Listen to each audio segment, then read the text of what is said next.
اسلام میں سستی حلال ہے یا حرام ہے؟ اسلام کو سست آدمی پسند ہے یا چست؟ نبی نے چستی سے پناہ مانگی ہے یا سستی سے؟ تو اس سے پتہ چلتا ہے کہ ہر وہ چیز جو آپ میں سستی پیدا کرے وہ بھی نبی اور اسلام کو پسند. یار اتنے سست ہو کہ نہیں ہے کہ جملہ تمہارے منہ سے نہیں نکل رہا. نہیں ہے تو بول دیا کرو نا. تو اسلام نے جب سستی کو ناپسند کیا ہے تو ہر وہ چیز جو آپ کی باڈی میں سستی پیدا کرے اسلام اس کو بھی ناپسند کرے گا کہ نہیں کرے گا؟ اسلام میں صحت پسندیدہ ہے یا بیماری؟ صحت، کیونکہ نبی صلی اللہ علیہ وسلم نے ہمیں بہت ساری چیزیں بتائیں جن میں ہماری صحت ہے. اگر بیماری اسلام میں پسندیدہ ہوتی تو نبی وہ بتاتے کہ یہ کھایا کرو اس سے بیمار ہو جاؤ گے. کیا خیال؟ نبی نے بتایا کلونجی میں ہر بیماری سے شفا ہے، ترغیب دی نا کلونجی کی، شہد کی، وغیرہ وغیرہ. تو اس لیے کہ شفا پسندیدہ چیز ہے. ہاں بیماری اگر اللہ کی طرف سے ہو تو آزمائش ہے، اس میں صبر کرنے کا حکم ہے. آپ نے فرمایا المؤمن القوی احب الی اللہ من المؤمن الضعیف، صحت مند مومن، طاقتور مومن اللہ کو کمزور سے زیادہ محبوب ہے. تو اس سے پتہ چلتا ہے اسلام میں طاقت، قوت، صحت، چستی، یہ ساری چیزیں کیا ہیں؟ پسندیدہ ہیں. سمجھتے ہو کہ نہیں سمجھتے؟ تو جب پسندیدہ ہیں تو اب مجھے بات بتاؤ، میٹھا کھانے سے چستی آتی ہے یا سستی؟ بولتے کیوں نہیں؟ سستی آتی. تو میٹھا کھانا پسندیدہ ہو سکتا ہے؟ کھانا زیادہ کھانے سے چستی آتی ہے یا سستی؟ تو کیسے اسلام پسند کر سکتا ہے لڈو پھوڑنے کو میرے بھائی؟ لوگ کہتے ہیں حدیث میں آتے ہیں نبی کو حلوہ پسند تھا. وہ حلوہ یہ حلوہ نہیں تھا، وہ میٹھا پسند تھا جو کھجور یا شہد نیچرل ہے، وہ بھی بہت تھوڑی مقدار میں، اور وہ بھی بھوک میں، شدید ترین بھوک میں کھجوریں کھانے کا میٹھا. یہ تو ضرورت ہے انسان کی، اتنی کیلوریز تو چاہیے نا انسان کی باڈی کو. میٹھا تو نیچر ہے، انسان ہر انسان کو پسند ہے، لیکن کون سا میٹھا؟ اسلام دین فطرت ہے، وہ میٹھے پہ پابندی تھوڑی لگائے گا جتنی آج کل کیٹو ڈائٹ والے ڈاکٹروں نے لگا دی ہے. تو پاگل ہوئے ہیں. ایک ڈاکٹر کہہ رہے ہیں میٹھا نہ کھائیں، میٹھا نہ. میں یوٹیوب پہ بہت میڈیکل سائنس کی ویڈیوز بہت دیکھتا ہوں. ایسا میٹھے کو پابندی لگائی ہے نا، یا تو کوئی شوگر کا مریض ہو یا کوئی الگ سے کوئی اس کو یہاں پر اسپیڈ بریکر بنانے ہو اپنے، تو ایک الگ بات ہے. نارمل آدمی جو ہے وہ میٹھا انسان کی فطرت ہے. تو بالکل اس کو وہ کہہ رہے ہیں کہ میٹھے میں دودھ پہ بھی پابندی لگا دی کہ اس میں بھی تھوڑا سا میٹھا ہوتا ہے. ابے کتنا سا میٹھا ہوتا ہے دودھ میں یار. تو اتنا بھی نہیں ڈاکٹروں کو فری کرایا کرو، نارمل رہنا چاہیے انسان کو، انسان کا بچہ بن کے. تو چینی وینی چھوڑ دے آدمی، میٹھی چائے چھوڑ دے، یہ سب چینی تو ہے ہی نہیں نا اتنا کہ جو کھجور ہے، شہد ہے، یہ تو کھائے گا ایسی کی تیسی، لیکن اعتدال سے کھاؤ. ہاں یہ ضرور ہے کہ نبی صلی اللہ علیہ وسلم نے کھجوریں کھائی ہیں، شدید ترین بھوک میں آپ کھایا کرتے تھے. اور ہم جو کھجور کھاتے ہیں 2 پراٹھے کھانے کے بعد. حکیم صاحب نے کہا ہوتا ہے 10 کھجوریں صبح 10 کھجوریں شام. تو حکیم صاحب کا مطلب یہ ہوتا ہے کہ صبح کا ناشتہ ہی 10-11 کھجوروں سے ہوگا بس، اور پھر سارا دن آپ نے محنت بھی کرنی ہے. صحابہ کرام اگر 8-10 کھجوریں کھا لیتے تھے تو سارا دن محنت کرتے تھے، کدال لے کے کھیتی باڑی کرنا، ہل چلانا، جنگیں لڑنا، یہ 8-10 کھجوروں پہ ہو جاتا تھا ان کا. 8-10 بھی میں نے زیادہ کہہ دی. بعض جنگوں میں تو 4-4 کھجوریں کھائی ہیں اور جنگیں لڑی ہیں انہوں نے. ہمیں قبلہ حکیم صاحب نے کہا ہوتا ہے صبح 11 کھجوریں کھائیں، تو ہم 3 پراٹھے کھانے کے بعد کتنی کھجوریں کھاتے ہیں؟ 11 کھجور. ایک صاحب مجھے کہنے لگے دودھ بہت نقصان دہ چیز ہے. میں نے کہا کیسے نقصان دہ؟ تو سنت ہے نبی صلی اللہ علیہ وسلم دودھ تناول کیا آپ نے. کہتے ہیں یار جب بھی پیو یہ ہوتا ہے فلانا ہوتا ہے. تو آپ تو کہتے ہو حدیث میں آتا ہے آپ صلی اللہ علیہ وسلم نے تازہ دودھ پیا ہے، تو میں تو تازہ دودھ پیتا ہوں، مجھے تو یہ بلغم ہو جاتا ہے، فلانا ہو جاتا ہے. میں نے کہا کیسے؟ کہہ رہے صبح ناشتے کے بعد. تو ناشتہ تو کر لیا نا تو نے بھائی. نبی نے اول تو ناشتہ کیا نہیں ہے. نبی صلی اللہ علیہ وسلم نے جو دودھ پیا ہے نا وہ ایسے پیا ہے کہ جب شدید بھوک لگی ہے تو کھانا ہی دودھ تھا. سمجھ رہے کہ نہیں سمجھ رہے؟ بس دودھ. تبھی آپ نے فرمایا دودھ ایک ایسا کھانا ہے، صحیح حدیث ہے، جو کھانا اور پینا دونوں سے کافی ہے. یعنی پیاس کی جگہ بھی آپ کو بھوک بھی لگ رہی ہے، پیاس بھی لگ رہی ہے. تو نبی نے فرمایا، حدیث کا مفہوم بیان کر رہا ہوں، کہ جس نے دودھ پی لیا تو اب نہ کھانے کی ضرورت اور نہ ادھر توجہ، نہ کھانے کی ضرورت اور نہ پینے کی ضرورت. بس میں نے اس پہ حدیثیں جمع کی تھی. آپ صلی اللہ علیہ وسلم گھر تشریف لائے، شدید بھوک، شدید بھوک. اور نبی کی بھوک کا مطلب کیا ہوتا تھا؟ دوپہر کو نہیں کھایا، صبح بھی نہیں کھایا، پچھلی رات کھایا ہے، وہ والی بھوک. اس شدید بھوک میں آپ نے بکری کا دودھ پیا ہے، بس کھانا ہو گیا. یہ والا دودھ باڈی پہ ٹھا کر کے لگتا ہے. ہم جو دودھ پی رہے ہیں ایک تو اس میں گوالے کا دودھ زیادہ ہے، بھینس کا کم ہے. پھر اس دودھ میں ٹیکے ٹھوکے گئے ہیں. گائے کہہ رہی ہے کہ میں نے اتنا دودھ دینا، اس سے زیادہ میں میری ہڈیوں کا جوس نکل آئے گا، نہیں ہے میرے پاس دودھ. گوالا اس کے ٹیکا لگاتا ہے، بولتا ہے تیرے باپ کو بھی دینا پڑے گا، 4 کلو اضافی نکالتی ہے. تو یہ والا، اس کا اسلام ذمہ دار نہیں ہے. سمجھتے ہو؟ اسلام اس کا ذمہ دار نہیں ہے. خیر کہاں نکل لی ہم. تو میں یہ کہہ رہا تھا کہ جب سستی اسلام میں ناپسند ہے تو ہر وہ چیز جو آپ کی باڈی میں سستی پیدا کرے وہ بھی کیا ہے. تو اب خانقاہوں میں پہلے زمانے میں ونس اپون اے ٹائم روزے رکھوائے جاتے تھے, اب لنگر پہ لنگر آ رہا ہے, کھائے جا رہے ہیں, اتنی موٹی موٹی کولیسٹرول کے پورے گول ڈبے. بار بار میں کہتا ہوں فطرتاً اگر کوئی بھاری جسم کا ہے تو وہ اللہ کی طرف سے. بعض ایسے اہل اللہ ہیں, بزرگان دین ہیں, بہت تھوڑا کھاتے ہیں, جسم بہت بھاری ہے. ایسے صحابہ بھی تھے, تابعین بھی تھے. وہ کس کی طرف سے ہے بھائی؟ وہ اللہ کی طرف سے. میں اپنی دادی کا تذکرہ کرتا ہوں نا اکثر, میری دادی بہت بھاری جسم تھا لیکن بہت تھوڑا کھاتی تھی, روزے رکھتی تھی, قدرتی طور پہ جسم بھاری تھا, وہ تو ہوتا ہے. یہ موٹاپا برا نہیں ہے, یہ تو اسٹرکچر ہے, کسی کا اسٹرکچر باریک ہے, کسی کوئی موٹا ہے, کوئی, یہ تو اللہ کا بنایا ہوا ہے. وہ موٹاپا جو کھانے کی وجہ سے ہوا ہو وہ اسلام میں برا ہے. نبی صلی اللہ علیہ وسلم کی بخاری کی حدیث ہے کہ سب سے بہتر میرا زمانہ, پھر اس کے بعد والا, پھر اس کے بعد والا. پھر آپ نے فرمایا برائیاں آئیں گی, برائیوں میں جھوٹ آئے گا اور موٹاپا آئے گا. جھوٹ اور موٹاپے کو ایک ساتھ ذکر کیا جا رہا ہے. لوگ جھوٹی گواہیاں دیں گے اور موٹاپا آئے گا. کیوں؟ کھائیں گے زیادہ, ہر وقت کھانے کی فکر. کچھ علاقے ایسے ہیں, ان سے پوچھو آپ کہاں سے آ رہے ہو, کھانا کھا کے آ رہا ہوں. کدھر جا رہے ہو؟ کھانا کھانے جا رہا ہوں. کھا کے آ رہا ہے, کھانے جا رہا ہے, بس یہی سارا دن یہی رہے گا. تو وہ میں بتا رہا تھا خانقاہ ان کے پیر صاحب ماشاءاللہ گول, جماعت سے نماز کی توفیق نہیں, بکرے دمبے پھوڑتے رہتے ہیں بیٹھ کے. مریدین بھی ماشاءاللہ, سر اور گردن کا فرق ختم, پتہ ہی نہیں چل رہا گردن کہاں ختم ہو رہی ہے اور کھوپڑی کہاں سے شروع ہو رہی ہے, پتہ ہی نہیں چل رہا. تو بھائی ٹھیک ہے, ان کی انڈیویجول لائف ہے, ہر شخص کی اپنی لائف ہوتی ہے, کھائے پیے. کس نے وہ بولے گا مفتی صاحب تم سے پیسے لے کے تھوڑی کھا رہے ہیں, تو ٹھیک ہے, مذہب کا لیبل مت لگاؤ اس کے اوپر. اس کے اوپر یہ نہیں کہو حضرت جی ایسے نہیں ہو سکتے, صحیح ہے نا. حضرت جی ہوتے روزے رکھتے, کم کھاتے. تو نبی صلی اللہ علیہ وسلم کی خوراکیں میں جلدی سے بتا کے پھر میں اپنے اصل ٹاپک کی طرف آتا ہوں. ہمارے نبی نے گندم کے بجائے کیا کھایا ہے؟ جو. بتاؤ, گندم سے, جو سے موٹاپا آتا ہے یا گندم سے؟ گندم سے آتا ہے. ہمارے نبی کی خوراک زیادہ کیا تھی؟ جو, وہ بھی بغیر چھنا آٹا, چھلکے کے ساتھ. میٹھے میں ہمارے نبی نے کھجور کا استعمال کیا ہے, اس میں فائبر بہت ہے.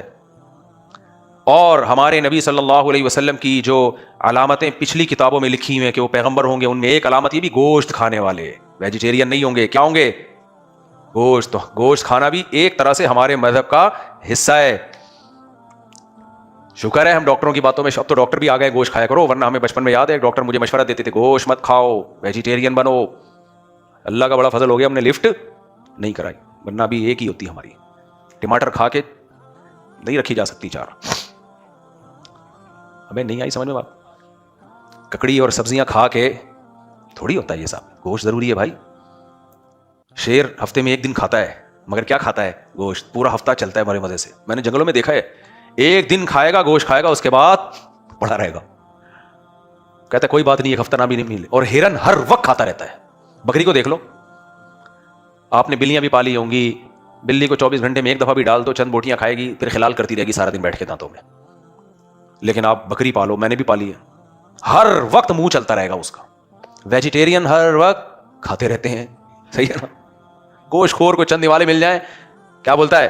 کافی ہے. میں نے چونکہ حکیموں کی کتابیں بھی کافی پڑھی ہوئی ہیں نا, تو پرانی کتابوں میں حکیموں کی لکھا ہوتا تھا کہ جب سفر پہ جاؤ نا, سفر پہ, پہلے سفر بڑے ٹف ہوا کرتے تھے, ایسا نہیں جہاز میں بیٹھے ہو اونٹوں پہ جانا اور یہ سب.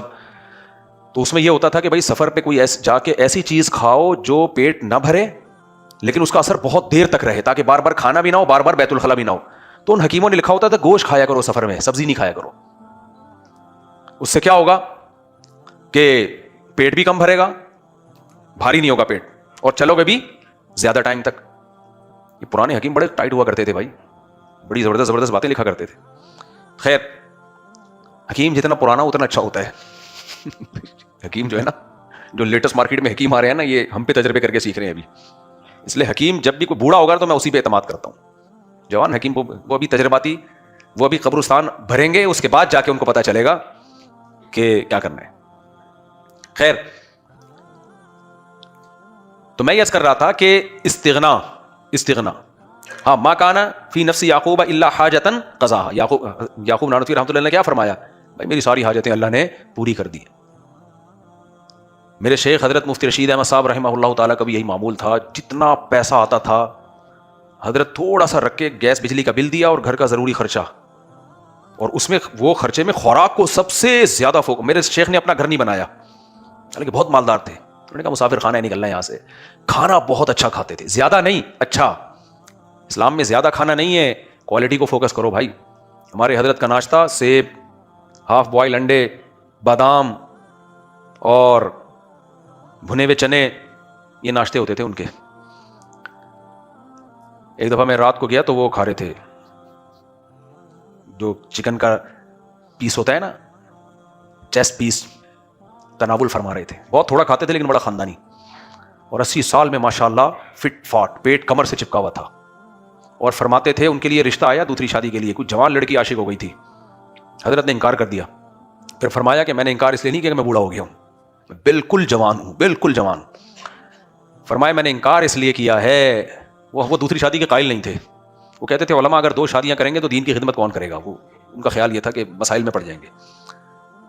ان کو کیا پتا کہ انہی کا اپنا شاگرد ایسا نالائق نکلے گا کہ اس کی دین کی خدمت ہی یہی ہوگی. تو آپ کہہ سکتے ہیں آپ نے اپنے پیر صاحب کی رائے سے اختلاف کیوں کیا؟ بھائی اس لیے اختلاف کیا, پیر صاحب سے ہم بیعت ہوئے تھے اسلام پہ چلنے کے لیے, ٹھیک ہے نا. تو ہمارے پیر نے ہمیں سکھایا کہ اسلام کو فوکس کرو. یہ تو میری ذاتی رائے ہے, 2 شادیاں نہیں کرنی چاہیے, ذاتی رائے ہے. اسلام تھوڑی, اسلام تو یہ 4 کیا کہتا ہے. پیر کا مطلب یہ نہیں ہوتا کہ اس کی ہر بات پتھر پہ لکیر ہے, یہ خوب سمجھ لو, یہ ہم نے بڑوں سے ہی سیکھا ہے. پیر کا مطلب یہ ہوتا ہے کہ آپ کا مینٹور ہے, آپ میں اگر کوئی خرابی ہے تو آپ اس کو بتائیں تاکہ وہ آپ کی ٹیوننگ کرے. کوئی برائی ہے آپ کے اندر, اس سے استغنا سیکھیں, دنیا کی محبت ختم کریں, اس کے ساتھ بیٹھ کر دنیا کے مسافر خانہ ہونا سمجھیں, اس سے تواضع سیکھیں. باقی شرعی مسائل میں قرآن و سنت ہے, کسی کی ذاتی رائے کا اعتبار نہیں ہے. یہ ان کی رائے تھی کہ بھائی اس سے مسائل کھڑے ہوتے ہیں. تو ہم نے بعد میں غور کیا کہ شادی کرنے سے بھی مسائل ہوتے ہیں, یقیناً نہ کرنے سے مسائل زیادہ ہو رہے ہیں سوسائٹی میں. آج لوگ مولانا شریف تھانوی رحمۃ اللہ علیہ کی تحریریں میرے پاس بھیجتے ہیں کہ حضرت مولانا شریف تھانوی نے دوسری شادی کی تو بیچارے پریشان ہو گئے. کسی نے پوچھا حضرت آپ نے دوسری شادی کر کے 2 شادیوں کا دروازہ کھول دیا, فرمایا کھول نہیں دیا, بند کر دیا. جو میرے حالات مجھ پر جو مسائل کھڑے ہوئے ہیں نا, اس سے مجھے اندازہ ہو گیا نہیں کرنی چاہیے. لوگ مجھے بھیج رہے ہوتے ہیں. تو میں کہتا ہوں اگر حکیم الامہ حضرت مولانا اشرف علی تھانوی موجود ہوتے تو ہم ان کی خدمت میں عرض کرتے حضرت 2 شادیوں کے بعد بھی مسائل ہیں, لیکن نہ کرنے میں مسائل زیادہ ہیں پوری امت کے. تو مولانا شریف تھانوی بھی اپنی بات سے رجوع کر لیتے انشاءاللہ. سمجھتے ہو کہ نہیں سمجھتے؟ پیر کو فالو کرنا الگ چیز ہے, پیر پرستی الگ چیز ہے. تو پیر پرست علماء دیوبند نہیں ہوتے, کسی اور مسلک میں ہوتا ہوگی پیر پرستی, ہم لوگ کیا نہیں ہے. سمجھتے ہو؟ ابھی جو میرے لیٹسٹ پیر ہے حضرت مفتی عبدالرحیم صاحب, وہاں بھی ہم پیر پرست, ان کو پتہ بھی ہے. وہ کہتے ہیں قرآن و سنت کو فالو کرنا ہے, وہ تو صاف ہمیں بتاتے ہیں جہاں میری بات آپ کو لگے قرآن و سنت کے خلاف ہے نہیں ماننا. یہ والے پیر بھی مارکیٹ سے شارٹ چل رہے ہیں نا, سمجھتے ہو؟ تبلیغ میں لوگ وقت لگاتے ہیں, وہاں تبلیغ والے کیا کہتے ہیں مسائل کس سے سیکھنا ہے, علماء سے. وہ بھی یہ کہہ سکتے تھے کہ اپنے علاقے کے جو تبلیغ کے پیر ہیں مسئلے بھی ان سے پوچھو. نہ بھائی, وہ کام کے نظام کو چلانے کے لیے وہ پیر ہیں, شرعی مسائل کے لیے کون ہے؟ وہ تو مفتیان کرام ہیں, علماء کرام ہیں. ہم رجال و نحن رجال. امام ابو حنیفہ کا مشہور قول ہے کہ میں مسئلہ سب سے پہلے قرآن سے دیکھتا ہوں, قرآن میں نہ ملے تو حدیث سے, وہاں اپنی رائے کو چھوڑ دیتا ہوں. قرآن کے مقابلے میں اپنی رائے نہیں لے کر آتا, حدیث کے مقابلے میں اپنی رائے نہیں لے کر آتا. فرمایا پھر اگر قرآن و حدیث میں نہ ہو تو صحابہ, اگر صحابہ کی رائے ایک طرف ہو میری رائے ایک طرف ہو تو اپنی رائے کو میں صحابہ کی رائے پہ قربان کر دیتا ہوں. یہ امام حنیفہ کا قول ہے, صحابہ کی رائے کو لیتا ہوں. فرمایا صحابہ کے بعد کی جو بات ہے ہم رجال و نحن رجال, وہ اگر آدمی ہے تو ہم بھی کیا ہیں, ہم بھی مرد ہیں. پھر ہماری اپنی رائے ہوتی ہے, پھر ان کی رائے کی تقلید نہیں کرتے ہم. سمجھتے نہیں ہو نا بات کو؟ یہ جملہ بڑا اچھا ہے, ہم رجال و نحن رجال, وہ اگر مرد ہیں تو ہم بھی کوئی کم نہیں, ہم بھی صاحب رائے ہیں. بھائی صحابہ کی حد تک تقلید ہے, یہ امام حنیفہ کا قول ہے. لیکن امام حنیفہ کے لیے, ہم جیسوں کے لیے نہیں ہے یہ.